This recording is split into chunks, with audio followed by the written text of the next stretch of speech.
ইতিহাসের নতুন অধ্যায়। রোমান ক্যাথলিক গির্জার নতুন পোপ হিসেবে নির্বাচিত হয়েছেন যুক্তরাষ্ট্রের রবার্ট প্রিভোস্ট। তিনি হলেন প্রথম আমেরিকান পোপ যিনি গ্রহণ করেছেন পোপ লিও নাম।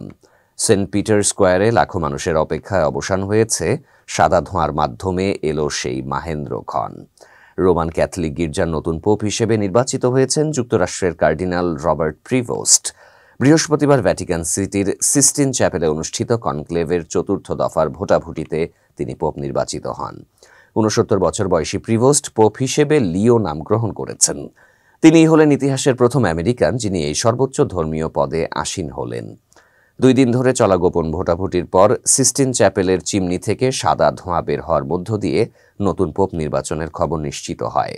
সেন্ট পিটার স্কোয়ারে জড়ো হওয়া হাজারো ধর্মপ্রাণ ক্যাথলিক এই দৃশ্য দেখে আনন্দে ফেটে পড়েন। অনেকেই প্রার্থনায় মগ্ন হন, কেউ কেউ আনন্দ অশ্রু মুছতে থাকেন। নির্বাচিত হওয়ার পর কার্ডিনাল প্রিভোস্টকে প্রথমে নিয়ে যাওয়া হয় কক্ষ অফ টিয়ার্সে। সেখানে তিনি পোপের সাদা বস্ত্র পরিধান করেন এবং তার নতুন নাম লিও নির্বাচন করেন। এরপর ভ্যাটিকানের প্রধান ব্যালকনিতে এসে ঊর্ধ্বতন এক কার্ডিনাল ল্যাটিন ভাষায় ঘোষণা করেন, হাবেমাস পাপাম, বা আমাদের একজন পোপ আছেন। শিকাগোয় জন্ম নেয়া পোপ লিও তার প্রথম ভাষণে ইটালীয় ভাষায় বলেন, প্রিয় ভাই ও বোনেরা, আপনাদের সবার উপর শান্তি বর্ষিত হোক। আমি এই শান্তির বার্তা সবাইকে দিতে চাই, প্রতিটি পরিবারে, প্রতিটি হৃদয়ে। তার এই বক্তব্য উপস্থিত জনতাকে উল্লসিত করে তোলে। ধর্মীয় বিশ্লেষকদের মতে পোপ লিওর সামনে বেশ কিছু চ্যালেঞ্জ রয়েছে।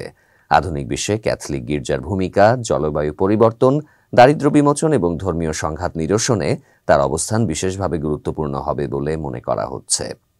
পোপ ফ্রান্সিসের মৃত্যুর পর দীর্ঘ ১৪ দিনের প্রস্তুতির পর এই কনক্লেভ অনুষ্ঠিত হয়।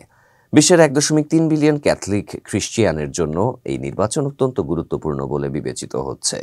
নতুন পোপ আগামী রোববার প্রথম আনুষ্ঠানিক দায়িত্ব গ্রহণ করবেন।